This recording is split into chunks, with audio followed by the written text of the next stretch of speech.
Bismillahirrahmanirrahim. We are discussing about beer vinegar oxidation or beer vinegar rearrangement. Beer vinegar oxidation or beer vinegar rearrangement, we have discussed its introduction, starting material, reagent, react product, general reaction, mechanism, and different steps involved in the mechanism of the reaction.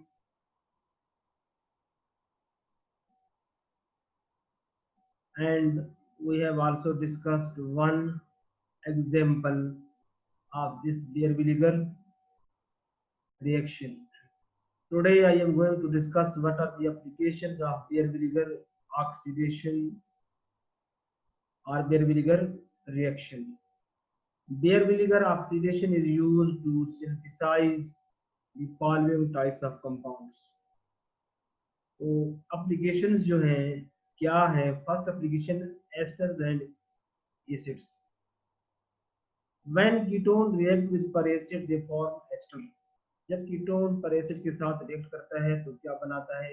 Ester बनाता है. अगर उसी ester की अगर हम hydrolysis करें, but when they are hydrolysed give acid and alcohol, तो उसमें क्या देगा? एसिड देगा और अल्कोहल देगा. एक एप्लीकेशन ये तो है, वो ये है कि एस्टर एंड एसिड. ये देखिए, this is ketone, R C double bond O R dash, this is per acid, R C double bond O O O H. जब ये पर एसिड इसके साथ रिएक्ट करेगा कीटोन के साथ, तो ये हमें क्या देगा? एस्टर देगा. अगर इसी एस्टर की अगर हम हाइड्रोलाइसिस करें, तो एस्टर की जब हाइड्रोलाइसिस करते हैं तो क्या देता है हमें? एसिड देता है, carboxylic acid, R dash C double bond O O H, या R dash C double O H.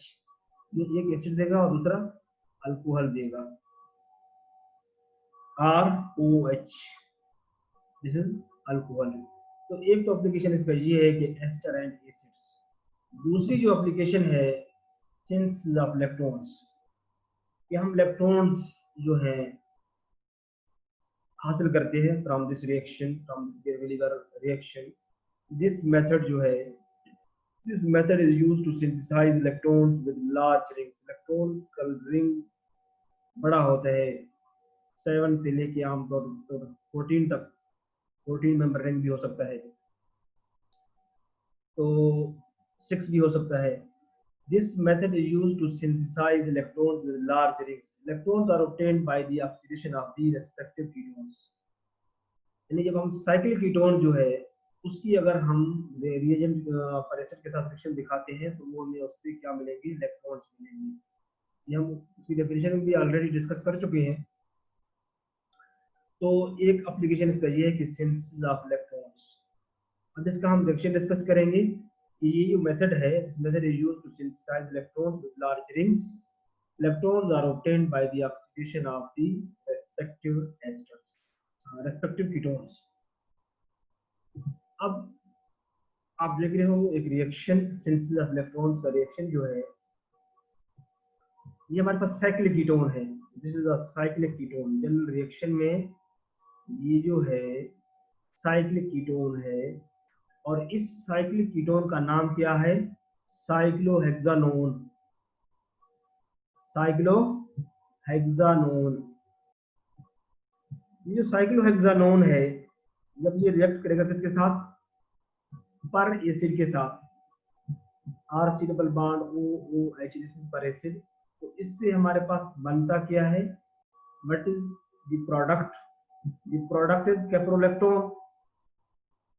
कैप्रोलेक्टोन मिलेगा हमें, और दूसरा क्या मिलेगा? Carboxylic acid, R C double bond O O H. तो स्टेप्स बेसिकली वही हैं जो हम ऑलरेडी डिस्कस कर चुके हैं. स्टेप 1 क्या था, स्टेप 2 और step 3. As you already know, step 1 is the attack of per acid as a nucleophile to form an electron deficient oxygen, and step 2 is the rearrangement of R takes place with the removal of an anion of an acid. And step third जो है, to remove the positive charge of oxygen, the hydrogen is removed towards the anion of an acid and ester is formed. तो यहाँ पे ester की बजाय हमें क्या मिलेगा, कैप्रोइलेक्ट्रॉन मिलेगा, यानी इलेक्ट्रॉन मिलेगा। तो फर्स्ट स्टेप की तरफ हम आते हैं, सिंपल वही mechanism, cyclohexanone and this is for acid or triple bond OOH, and this per acid जो है will attack on this carbonyl carbon, cyclohexanone के इस carbonyl carbon पे जब ये अटैक करेगा तो ये this bond will be shifted towards this oxygen and oxygen created negative charge. तो यहाँ ये बॉन्ड बनेगा, आप रिएक्शन देख रहे हो यहाँ ठीक, यहाँ पे जिसका जो कार्बोनाइल कार्बन है साइक्लोहेक्सानोन, ये ओ नेगेटिव आ गया और ये ऑक्सीजन जो यहाँ के अटैच हो गया, पॉजिटिव चार्ज जो ये इलेक्ट्रॉन डोनेट कर रहा है, that's why it has positive charge, that's why it has positive charge.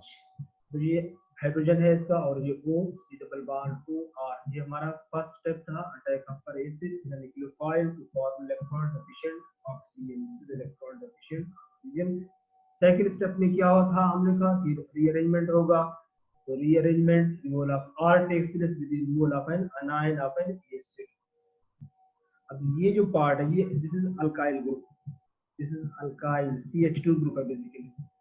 अब यहाँ देखिए ये माइग्रेशन का सिंबल है, symbol of migration, CH2 group जो है ये माइग्रेट कर रहा है, यानी कि इससे इस ऑक्सीजन की तरफ जा रहा है। तो ये नेगेटिव चार्ज जो है ये शिफ्टेड टुवर्ड दिस कार्बन, तो यहाँ पे बॉन्ड बन जाएगा C डबल बॉन्ड को, और ये वाला जो है यहाँ माइग्रेट करेगा। तो ये इसके नतीजे में अच्छा, इसके बाद फिर क्या होगा, ये जो है अनायन ऑफ एन एसिड जो है वो रिमूव होगा, ये बॉन्ड जो है ये अपने जहाँ से टूटेगा, ये लोन के इलेक्ट्रॉन इस ऑक्सीजन को देगा और ऑक्सीजन के ऊपर नेगेटिव चार्ज यानी अनायन ऑफ एन एसिड के तौर पे वो रिमूव होगा। तो O negative C double bond OR, तो ये बॉन्ड जिस स्ट्रक्चर को यूं बन जाएगा, तो C double bond O this end this one, तो ये इस तरह ओपन हो गए, O प्लस प्लस का साथ इसका हाइड्रोजन, ये चीजें इसमें से रिमूव हो गई है।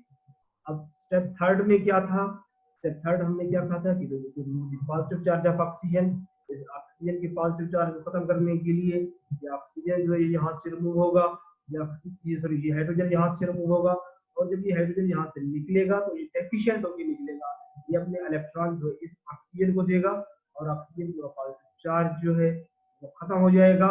ये C डबल बॉन्ड O, ये ऑक्सीजन और ये वाला बॉन्ड, जिस तरह ये एक 6 मेंबर्ड कैप्रोइलेक्ट्रॉन बन जाएगा, कैप्रोइलेक्ट्रॉन, दिस इज कैप्रोइलेक्ट्रॉन। अब ये जो हाइड्रोजन निकला डेफिशिएंट हो गए, ये फर्दर क्या करेगा, इस अनायन ऑफ एन एसिड के साथ रिएक्ट करके क्या बनाएगा, कार्बोक्सिलिक एसिड बनाएगा। ये H प्लस जो है प्रोटॉन, वो negative C double bond OR, इसके साथ रिएक्ट करके क्या बनाएगा, कार्बोक्सिलिक एसिड बनाएगा। इस तरह हमारे पास कैप्रोइलेक्ट्रॉन बन गया प्लस दूसरा carboxylic acid. So these are the applications of this Beer-Williger oxidation या Beer-Williger rearrangement। तो ये हमने इसके मैकेनिज्म के अंदर वही 3 स्टेप्स हमने डिस्कस किए, उन्हीं 3 स्टेप्स की मौजूदगी में, उन्हीं 3 स्टेप्स की रोशनी में हमने इसका मैकेनिज्म डिस्कस किया था। तो याद रखें, स्टेप्स आपको याद आने चाहिए, स्टेप्स के बारे में आपको पता होना चाहिए कि पहला स्टेप क्या है, attack of acid as nucleophile to form electron deficient oxygen. Step 2 हमारा क्या है, स्टेप 2 जो है rearrangement of R takes place with the removal of an anion of an acid, and step 3 क्या है, to remove the positive charge of oxygen, the hydrogen is removed towards the anion of an acid and ester या electron is formed। तो ये था applications. अब जो third topic है हमारा ऑर्गेनिक रिएक्शंस में, जो तीसरा टॉपिक है that is Cannizzaro reaction. Cannizzaro reaction भी हम थोड़ा सा डिस्कस कर लेते हैं आज। कैनिज़ारो रिएक्शन जो है, first of all it's introduction. अब हम इसकी इंट्रोडक्शन में डिस्कस करेंगे कैनिज़ारो रिएक्शन होता क्या है। कि इस रिएक्शन में, in this reaction two aldehydes lacking the alpha hydrogen, उनमें अल्फा हाइड्रोजन ना हो, in this reaction two aldehydes lacking the alpha hydrogen when heated with a base, such as sodium hydroxide or potassium hydroxide, undergo a reaction in which one aldehyde is oxidized to a salt of carboxylic acid and the other is reduced to alcohol.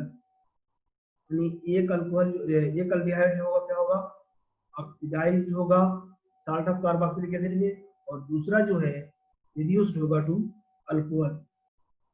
तो इसमें क्या होगा, इसके अलावा transfer of hydride ion occurs during the reaction. ये hydride ion का मतलब क्या है, हाइड्रोजन के ऊपर negative charge, hydride ion, transfer of hydride ion occurs during the reaction, and that is one aldehyde gives hydride ion while the other will pick it.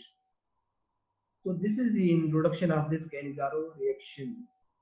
अब reaction condition क्या है इसका, it is base catalysed reaction, यानी कि base की मौजूदगी में होगा, या सोडियम हाइड्रोक्साइड यूज करते हैं हम यहाँ बेस, या हम यहाँ बेस जो है पोटाशियम हाइड्रोक्साइड इस्तेमाल करते हैं। तो रिएक्शन कंडीशन, तो फर्स्ट इसका इंट्रोडक्शन जो है, और सेकंड क्या है इसकी रिएक्शन कंडीशन। अब थर्ड जो है हमारे पास रिएक्टेंट्स क्या है, रिएक्टेंट्स क्या है, aldehydes lacking alpha hydrogen, aldehydes lacking alpha hydrogen, product क्या बनेगा, क्या प्रोडक्ट बनेगा कैनिज़ारो रिएक्शन में, साल्ट ऑफ कार्बोक्सिलिक एसिड बनेगा, यानी उसका साल्ट बनेगा, साल्ट ऑफ कार्बोक्सिलिक एसिड, और दूसरा क्या बनेगा, alcohol, salt of carboxylic acid like sodium format या सोडियम एसीटेट एंड अल्कोहल। यानी प्रोडक्ट्स क्या बनेंगे, दो प्रोडक्ट हमारे पास क्या है, दो, salt of carboxylic acid and alcohol. अब इसका जनरल रिएक्शन क्या है, जनरल रिएक्शन जो मैंने आपको फिगर में दिखाया है, देखिए ये अल्डिहाइड है, this is the aldehyde and this aldehyde is lacking alpha hydrogen, कोई अल्फा हाइड्रोजन नहीं होगा, there is no alpha hydrogen. Alpha hydrogen कौन सा होता है, फंक्शनल ग्रुप के साथ वाला जो कार्बन होगा उसके साथ जो हाइड्रोजन लगेगा उसको हम अल्फा हाइड्रोजन बोलेंगे, उसी को हम अल्फा हाइड्रोजन कहेंगे। तो ये जो फॉर्मल्डिहाइड है, this is formaldehyde, two molecule of formaldehyde, two लिख दिए, formaldehyde, two molecule of formaldehyde. In the presence of this catalyst, sodium hydroxide NaOH इसकी मौजूदगी में तो क्या बनेगा, साल्ट ऑफ कार्बोक्सिलिक एसिड बनेगा, sodium format Hc double bond ONA, sodium format बनेगा, ठीक है, और प्लस क्या बनेगा, अल्कोहल बनेगा, that is methanol CH3OH, this is methanol. तो ये था हमारा जनरल रिएक्शन। अब हम इसकी जाते हैं मैकेनिज्म की तरफ। अब इसके मैकेनिज्म के अंदर भी चार स्टेप्स इन्वॉल्व हैं।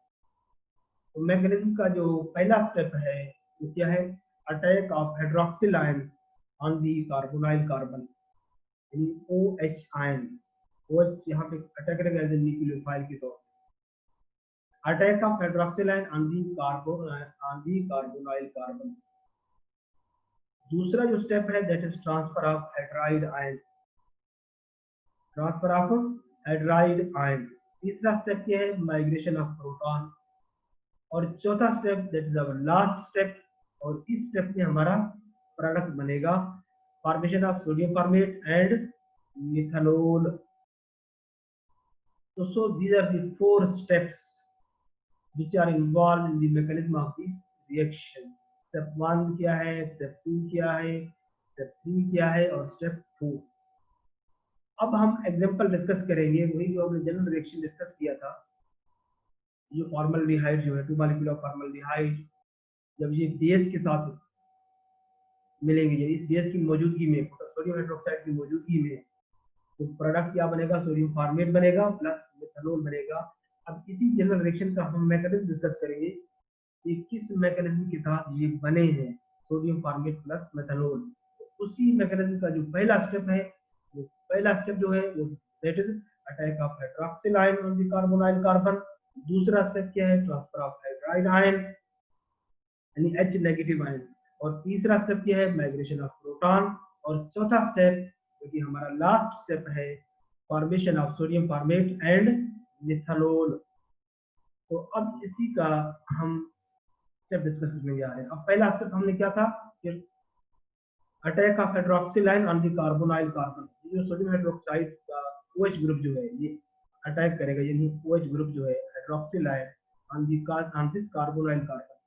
Attack of hydroxyl group on the carbonyl carbon, ये कार्बोनाइल कार्बन है, अटैक करेगा यहाँ पे। तो ये bond this bond will be shifted to this end this oxygen has created negative charge. तो ये यहाँ पे आके अटैक करेगा, यहाँ बॉन्ड बना लेगा H C carbon O negative and H and this OH will attach to this side OH। पहला स्टेप हमारा ये था। अब सेकंड स्टेप में क्या था कि ट्रांसफर ऑफ हाइड्राइड आयन। तो अब ये देखिए हमने इसी स्टेप को HC carbon O negative HOH। अब ये दूसरा अल्डिहाइड का मॉलिक्यूल है, फॉर्मल्डिहाइड का दूसरा मॉलिक्यूल। दो मॉलिक्यूल लिए थे फॉर्मल्डिहाइड के ना, तो ये क्या करेगा, प्लस दूसरा molecule of formaldehyde plus second molecule of formaldehyde. ये हाइड्राइड आयन जो है ये पूरा complete along with this bond, ठीक है, ये माइग्रेट करेगा, यानी ट्रांसफर ऑफ हाइड्राइड आयन। तो ये यहाँ से माइग्रेट करके दूसरे की तरफ जाएगा, दूसरे अल्डिहाइड मॉलिक्यूल की तरफ जाएगा, ठीक है। अब ये बॉन्ड यहाँ पे शिफ्ट होके यहाँ आएगा, तो यहाँ डबल बॉन्ड बन जाएगा। और ये हाइड्रोजन जो है हाइड्राइड आयन पूरा यहाँ से इस कार्बन की तरफ आएगा, और ये बॉन्ड फिर इसका फॉर्मल्डिहाइड का ये बॉन्ड जो है ये इस ऑक्सीजन की तरफ शिफ्ट हो जाएगा और ऑक्सीजन के ऊपर नेगेटिव चार्ज आएगा। तो अब देख रहे हो ये H C double bond O OH plus H, ठीक है, ये वो वाला H जो ट्रांसफर हुआ, ट्रांसफर ऑफ हाइड्राइड है, C कार्बन है, H है, फिर ये H और ये वो नेगेटिव। तो ये था हमारा सेकंड स्टेप। अब थर्ड स्टेप में क्या है, माइग्रेशन ऑफ प्रोटॉन। अब देख रहे हो third step and third step is the migration of proton H C double bond O and this is OH plus H carbon, इसके साथ दूसरा हाइड्रोजन, ये तीसरा हाइड्रोजन और ये O नेगेटिव। अब ये माइग्रेशन ऑफ प्रोटॉन हो रही है, ठीक है ना। ये प्रोटॉन जो है H प्लस जो है यहाँ, यानी हाइड्रोजन रिमूव हो रहा है यहाँ से। जब ये हाइड्रोजन यहाँ से जा रहा है तो ये डेफिशिएंट होकर जा रहा है, यानी ये अपना इलेक्ट्रॉन इस ऑक्सीजन को देके जा रहा है, इसकी वजह से इस ऑक्सीजन के ऊपर जो है वो नेगेटिव चार्ज क्रिएट होगा। अब H C double bond O O यहाँ पे नेगेटिव। अब ये यहाँ आके अटैच होगा, ये कार्बन है, ये हाइड्रोजन, ये हाइड्रोजन, ये हाइड्रोजन, OH, ठीक है। तो ये स्टेप थर्ड हमारा यहाँ तक कंप्लीट हो गया, माइग्रेशन ऑफ प्रोटॉन हुआ। अब स्टेप 4 हमारा जो कि लास्ट स्टेप है, इसमें हमारा क्या बनेगा, फॉर्मेशन होगी, हमारा प्रोडक्ट बनेगा formation of sodium formate and methanol. अब स्टेप 4 जो है H C double bond O, ये O नेगेटिव। अब ये दूसरा मॉलिक्यूल है HCH2OH, ठीक है, HCH2OH। ये सोडियम आयन जो है ये आके यहाँ अटैक करेगा, ये बनाएगा सोडियम फॉर्मेट, ये सोडियम हाइड्रोक्साइड का sodium ion HC double bond OONA, this is sodium formate and this is methanol. तो ये हमारे दोनों प्रोडक्ट्स जो है वो मिल गए हैं, HC double bond OONA, this is sodium format, salt of carboxylic acid, and second one is alcohol and this alcohol is called methanol। तो ये था हमारा कैनिज़ारो रिएक्शन जो है होता क्या है, इसका हमने इंट्रोडक्शन डिस्कस किया, इसका इंट्रोडक्शन डिस्कस किया और इसका introduction, reaction condition, reactant, product, general reaction, mechanism और मैकेनिज्म के डिफरेंट स्टेप्स जो हैं, इसके अलावा और इसके ये रिएक्शन के बाद रिएक्शन। अब हम टाइप्स की तरफ आएंगे। ये इसकी जो टाइप्स हैं, there are 3 types of Cannizzaro reaction. तो हमारे पास कैनिजारो रिएक्शन जो है इसकी 3 टाइप्स है। एक सिंपल कैनिजारो रिएक्शन है, एक क्रॉस कैनिजारो रिएक्शन है, और एक इंट्रामॉलिक्यूलर कैनिजारो रिएक्शन। तो 3 टाइप्स है। First one is simple Cannizzaro reaction. What is simple Cannizzaro reaction? The reaction between two similar aldehydes is called similar Cannizzaro reaction। अगर दो similar aldehyde molecules के दरमियान reaction होगा तो उसे हम सिंपल कैनिज़ारो रिएक्शन बोलेंगे। क्रॉस कैनिज़ारो रिएक्शन जो है, the reaction between two different aldehydes is called cross Cannizzaro reaction। And third one is the intramolecular Cannizzaro reaction। The Cannizzaro reaction taking place within the molecule of an aldehyde is called intramolecular Cannizzaro reaction. इसका जो detail है वो हम next lecture में इंशाल्लाह discuss करेंगे। तो उम्मीद है कि लेक्चर आप लोगों को समझ आया होगा। अगर किसी को कोई कंफ्यूजन है, किसी को प्रॉब्लम हो, कोई समझ नहीं आ रहा हो, तो वो कांटेक्ट कर सकते हैं मेरे से।